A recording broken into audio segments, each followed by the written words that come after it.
The Signal Oil Program, The Whistler.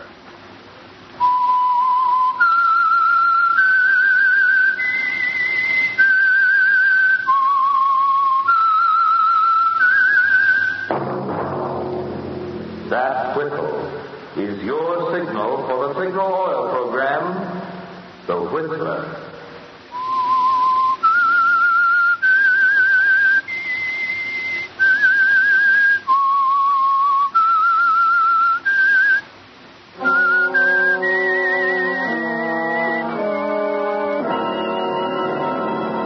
I am the Whistler, and I know many things, for I walk by night. I know many strange tales hidden in the hearts of men and women who have stepped into the shadows. Yes, I know the nameless terrors of which they dare not speak. Yes, friends, it's time for The Whistler. And remember, let every traffic signal remind you, with new signal green, you do go farther than ever. Look for the familiar big yellow and black circle sign that identifies those popular signal service stations in 7 western states from Canada to Mexico. And now the Whistler's strange story, The Triggerman.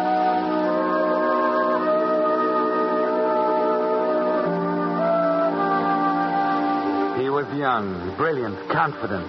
He had everything it takes to make a successful lawyer. But no matter how you looked at it, law school graduates were a dime a dozen, regardless of how brilliant and confident they were. And Stella and the baby had to eat. So that's why Martin Lane took his first case from Branch Malone, the gambler, and got an acquittal for him, the first of a long line of acquittals. Yes, his old classmates threw up their hands, said he was selling his soul to the devil, but there was good money in it. And he kept telling himself he had to get a start somewhere, so he kept right on getting acquittals for Branch. And the money kept rolling in. But it had to end sometime, Martin. There had to be a payoff eventually. Gentlemen of the jury, have you agreed upon a verdict? We have, Your Honor. How do you find? We find the defendant not guilty. Very well. The clerk will record the verdict of the jury. The defendant is discharged from custody. Jury dismissed for the day. Court stands adjourned till tomorrow. Oh, Mr. Lane. You wanted me, Your Honor? Yes, Mr. Lane. I wanted to compliment you on the way you handled the case. Well, I did my best, Your Honor. It was more than enough. Is that all, sir? Mr. Lane, I know it isn't any business of mine. What's that? There's something I'd like to caution you about. Oh? I don't like to see a clean-cut young fellow like you getting mixed up regularly with an out-and-out criminal like Branch Malone. I appreciate your interest in me, Your Honor, but I'm afraid You're not impressed. Is that it? You've got what it takes, Mr. Lane. But I've seen it happen time and again. A boy gets a start, wants to go places, gets mixed up with a criminal crowd, and it's all over. Is that all, Your Honor? Yes, Lane, that's all. Very well. Good day. Good day. Hello, Lane. Oh, hello, Lieutenant. Congratulations. Thanks. You know, sometimes I'm sorry I'm on the force. Yeah? Yeah, fussing around with the small stuff like homicides when I could be doing some great work like you are. Upholding the right. Rushing to defend poor innocent little guys like Branch Malone. Well, there seems to be lecture day at the Hall of Justice. Justice? You can buy and sell it like a sack of potatoes. You better run along, Radigan. I've got an appointment. Yeah, I saw him. Malone the Mighty. He's waiting outside with your payoff. Okay, Radigan. Just a minute, Martin. I got a tip for you about cops. Don't give us the brush off because one of these days you're going to need us. Guys who play bang-bang with the big boys usually do. Suppose we make that our little thought for the day. All right, Martin. All right.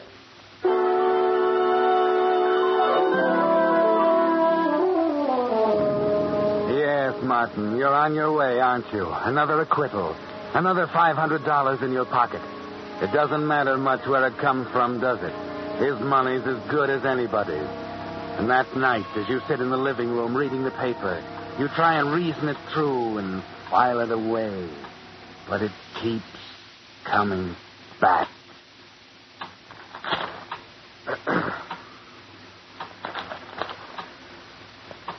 Stella, Yes, Martin? is anything wrong? No. I thought something might be bothering you. No, there's nothing, Martin. I thought you'd be happy about the case and everything. We can buy that dining room set now. Yes, we can. It was an easy case. $500 for an afternoon's work. It's not bad. No, not bad. Nothing to it. State's evidence was insufficient. One of their witnesses didn't show up. Same as the time before. Yeah. And they found the witness at the bottom of the river 3 days later. Well, I can't help that. No, I suppose you can't. Well, Stella, you're not suggesting I drop him, are you? For years I've sweated and struggled trying to make enough for you and Susan. It's my business to defend him. A lawyer isn't a criminal just because he defends a criminal. That's right, isn't it? You're defending yourself now, aren't you? Oh, now, wait a minute. I'm not going through that again. I told you 100 times. I'll get it. Hello? Oh, yes, Branch. What's up? Oh, gee, that's tough. Sure, I'll be glad to. Uh-huh. Yeah, sure, I'll do it right away. What does he want now? He wants me to meet a friend of his and rush him home. His boy was just run over. Oh, how terrible. Branch isn't so good at this sort of thing. He wants me to tell the fella and take him home. That's funny. Don't worry, darling. You've just got the jitters. I'll be right back.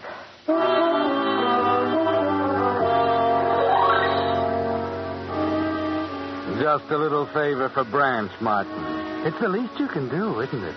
The tavern's only a few blocks away, and you arrive a few minutes later to find Mr. Williams in a booth at the rear. Are you Mr. Williams? What do you want?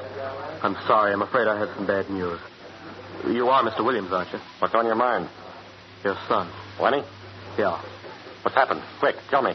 Now, try to be calm, Mr. Williams. He's had an accident. What? What are you... Lenny? He was run over. My Lenny?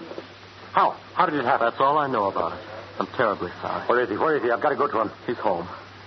Oh, Lord. My poor Lenny. If I can help you, my car's right outside. Thanks. Come on.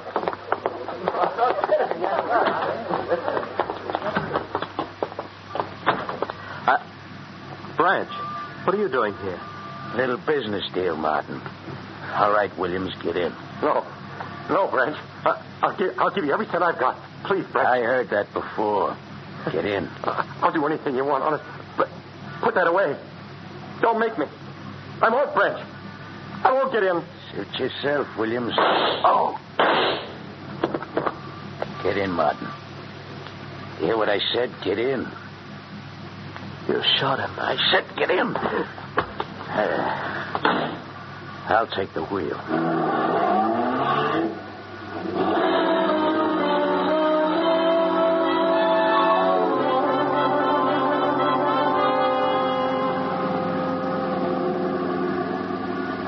You're sitting kind of quiet for a lawyer.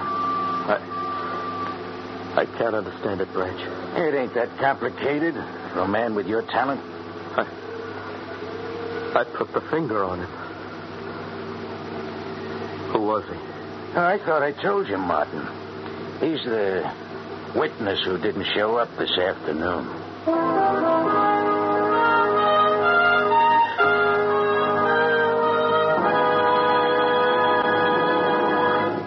With the prologue of The Triggerman, the Signal Oil Company brings you another strange tale by The Whistler.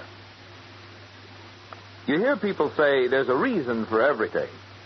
Well, there's certainly a reason why in just 14 years the Signal Oil Organization has grown from a mere handful of stations in Southern California to almost 2,000 dealers serving 7 western states from Canada to Mexico. Briefly, that reason is quality of product. 14 years ago, it was Signal Oil Company that introduced the first guaranteed anti-knock gasoline at no extra price. And since then, Signal gasoline has been constantly improved to give you the benefit of every latest development in the automotive and petroleum industry. In today's new Signal gasoline, for instance, the atoms in gasoline molecules have actually been rearranged to create amazing new power. Power that not only helps you enjoy quicker starting, faster pickup, and quieter anti-knock performance from your car, but also helps you go farther than ever on each gallon of Signal. So you see, there's good reason for the swing to Signal. Good reason for you to get acquainted soon with the friendly station in your neighborhood displaying Signal's familiar yellow and black circle sign. And now, back to the Whistler.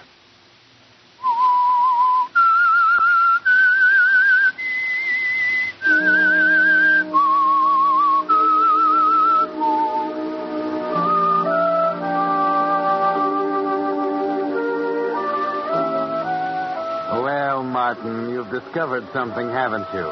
The judge and Radigan. Even Stella tried to tell you, but you couldn't understand until now. It happened so suddenly that it stunned you. Williams is dead, and you put the finger on him, didn't you? Acted as messenger boy for Branch Malone. Stood by him like one of his gunmen while he pulled the trigger. And there's nothing you can do to make it right again. And nothing you can say to the murdered man's wife or her son or Stella. Martin, where have you been? It's past midnight. I've been worried sick. It's just a little business, Stella. You'd better go back to bed. What's the matter, Martin? You're white as a sheet. Nothing. What was it? Tell me. Nothing, I said. I just had a talk with Branch, that's all. Now, go to bed. All right, Martin. I'm sorry.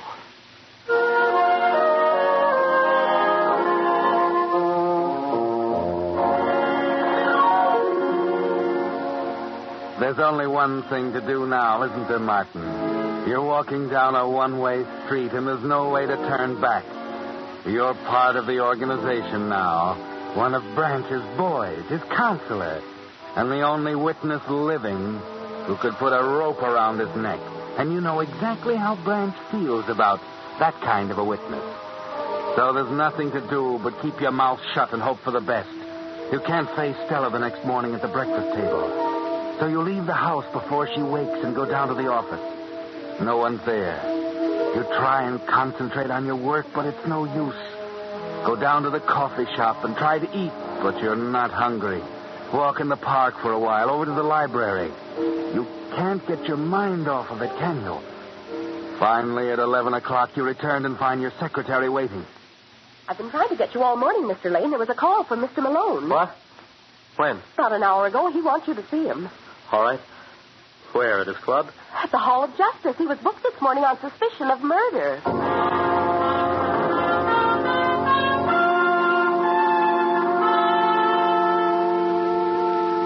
What happened, Branch? I thought you might know, Counselor. What do you mean? There was a tip-off last night. What? Yeah. Know anything about it? Now, wait a minute, Branch. Don't look at me. But you don't think I didn't say nothing. Well, listen, I'd be crazy to do anything like that, Branch. Sure you would. That's what I told Spike. Spike? My Triggerman, Martin. Don't believe you ever met Spike, did you? No. Nice guy to have on your side when you're in a spot. We were trying to figure out if any witnesses might have been around last night. Any besides you, I mean. What's the matter, Counselor? Nothing. It's just been a little tough on me, Branch. Sure. You know how I feel about witnesses, Martin. Listen, believe me, I'm not going to talk. I won't say anything. That's what I told Spike. What do you mean? And Spike, he said to me, don't worry if they pick you up, boss. Where there's no witnesses, there's no case. You can figure that one out for yourself, Counselor. But, Branch... There won't be any prosecution witnesses, Martin, because you're the only one. And you ain't going to be on the witness stand. You're going to defend me just like before. Only this time, Spike's going to be real interested in how you're doing. Get it?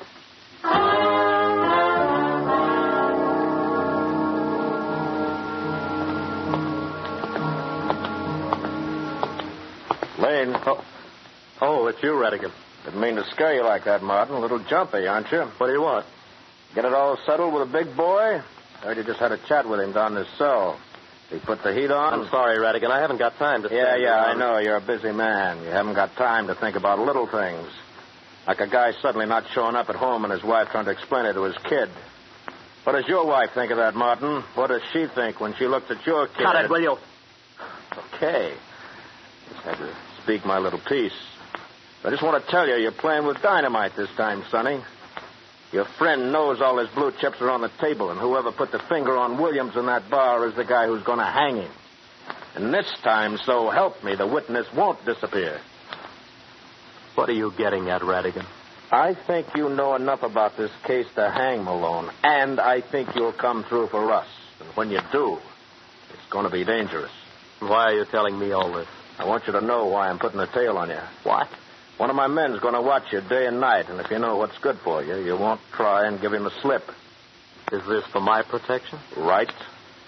Like I said, Martin, this time the witness isn't going to disappear.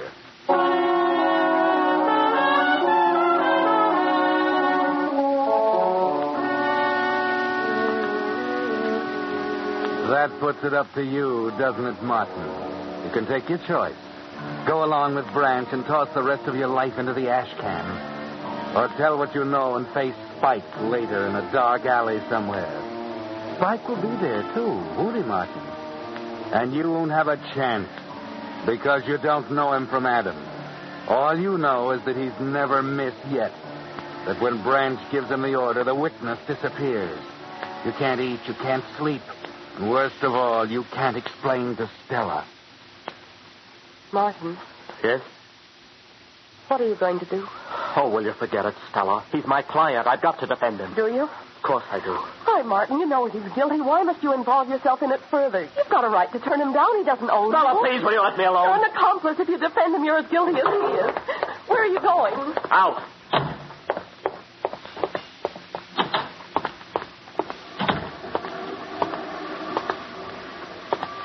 Come on, Joe. We may as well be sociable.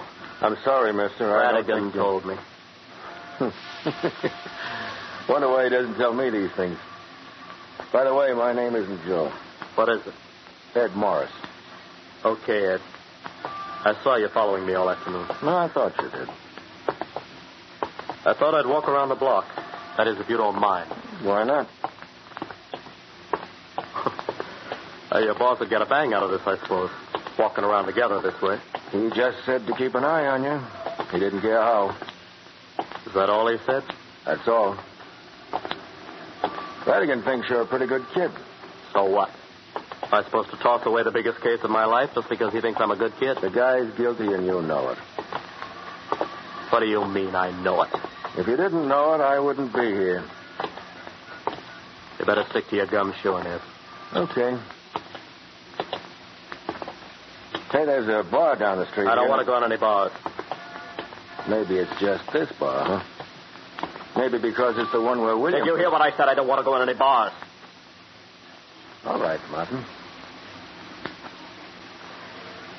I've changed my mind about taking a walk. I think I'll go home.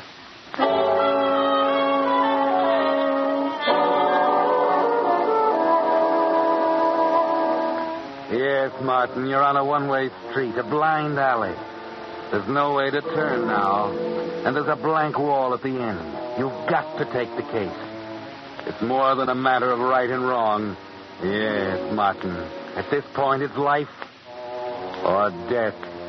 So you go to work on it. Visit Branch every day in his cell. Spend nights at the office preparing the case, plugging loopholes, anticipating points the prosecution is sure to bring out, making it another sure thing for Branch. You have 2 weeks until the arraignment, and Branch wants bail. 2 weeks without sleep or getting to eat until you're almost ready to crack. And worst of all, you can't tell Stella. There's no way to make her understand. And then suddenly, on the night before the arraignment, you can't hold out on her any longer. Martin, darling, you've got to tell me. You can't go on this way. Please, Stella. There's nothing. Are you afraid to tell me? No, Why did you lie to me, Martin? Why did you tell me you had nothing to do with the murder? Williams was the man you met that night, wasn't he? Listen, Stella, you've got to forget it. Please, don't even What think... are you afraid of? All right, I'll tell you. I'm the witness. I'm the only one who can hang Branch. Radigan knows it. They all do, but they have no proof. That's why that guy's always waiting for me across the street. He's a guard. All I have to do is open my mouth and I'm dead. But if that's all there was to it, I wouldn't worry, see? It's you, too, and Susan. Don't you see he won't stop at anything? Spike Robertson's waiting for me somewhere, waiting for me to open my mouth. And if I do, the guard won't make any difference. Spike won't stop until he gets us all. Martin, Well, now you know it. You were right, all of you. But it's too late now. So you're going to defend him and let it happen again and again? Yes. Martin, I want you to stand up at the arraignment tomorrow and tell them everything. Don't be ridiculous. We'll take our chances, Martin. Susan and you and I. It has to be that way, dear. If we don't, there's nothing left, don't you see? No, I'm afraid I don't. No. You'd better go on to bed, dear.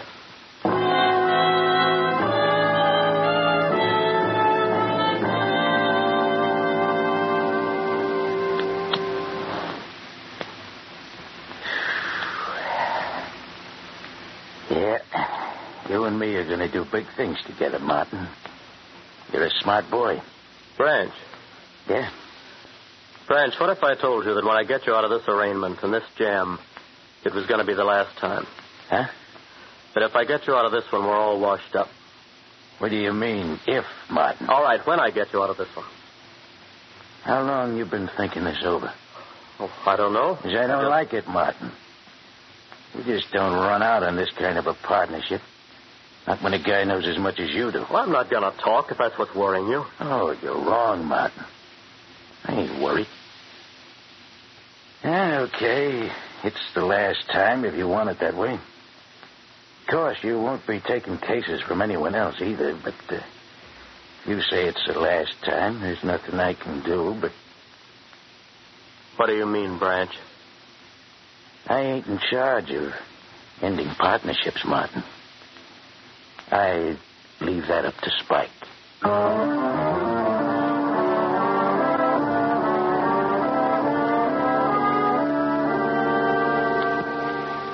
So you go into the courtroom, Martin, as you think about the one-way street with Spike waiting at the end. Stella is there watching you, her face white and tense. Branch, confident, half smiling. The rest of them, Radigan, the judge, the jury, all looking at you, waiting, wondering what you'll say when the time comes. Then finally it comes, and you find yourself on your feet, going into your I act. remind the court that the so-called evidence presented by the prosecution is neither circumstantial evidence, nor is it direct evidence. It's nothing, gentlemen, but suspicion, based simply on the fact that it is alleged that my client had ample and sufficient motive to... She's not looking at you now, Martin. She's bent over, her face in her hands. Radigan is turning away. The judge is looking down at the bench. Williams' connection has yet to be demonstrated to the satisfaction of either the state or...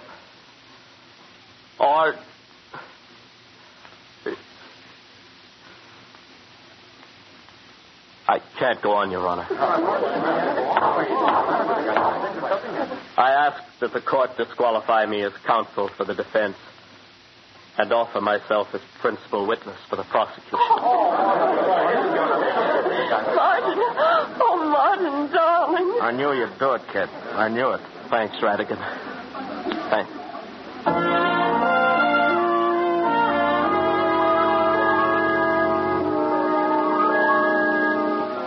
It's a new world, isn't it, Martin? There's a different feel to the sidewalk under your feet as you start home late that night after filing your statement for the district attorney's office. The streets are bare and deserted. Just you and Ed Morris, Radigan's guard. Oh, I missed you when I left the courthouse, Ed. I was there, don't worry.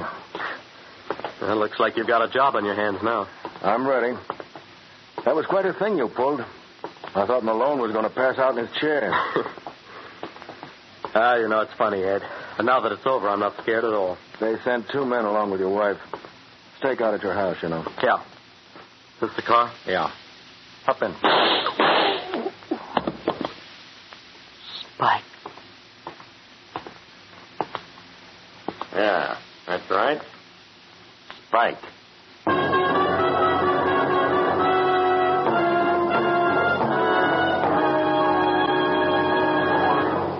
The Whistler will return in just a moment with a strange ending of tonight's story. Meantime, a question. How much longer will your car last? Well, the answer to that question depends pretty much on the care your car gets. That's why the extra care of Signal Double Check Lubrication is really more important to you now than ever before. You see, when your Signal dealer lubricates your car, in order to make doubly sure that not a single part can be missed, he uses the famous Signal Check Chart, on which the maker of your car shows every lubrication point. And your Signal dealer checks each point against this chart not just once, but twice to make double sure. What's more, he uses 9 special types of Signal lubricants, so each part on your car gets the exact type of protection it needs.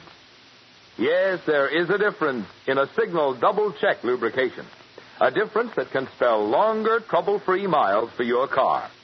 If it's been 1,000 miles or 2 months since last lubrication, there's no better life assurance you can give your car than to drive into one of the friendly stations displaying Signal's yellow and black circle sign for a Signal Double Check lubrication. And now, back to the Whistler.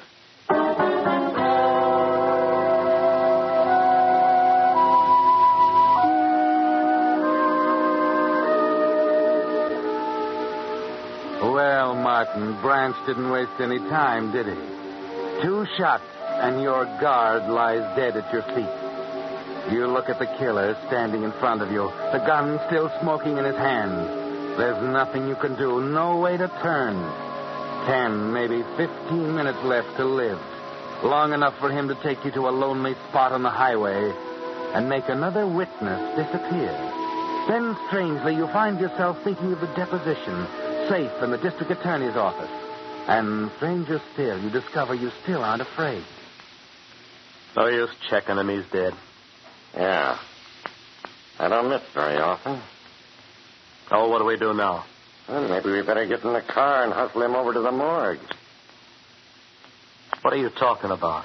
That's what we usually do with this stiff. I don't get it, Spike. Spike? Yeah? You know Radigan was putting a tail on you, didn't you? Well, sure I did, but... That's me. Stanley, DA's office. The guy in the gutter you've been prowling around with for 2 weeks is Spike.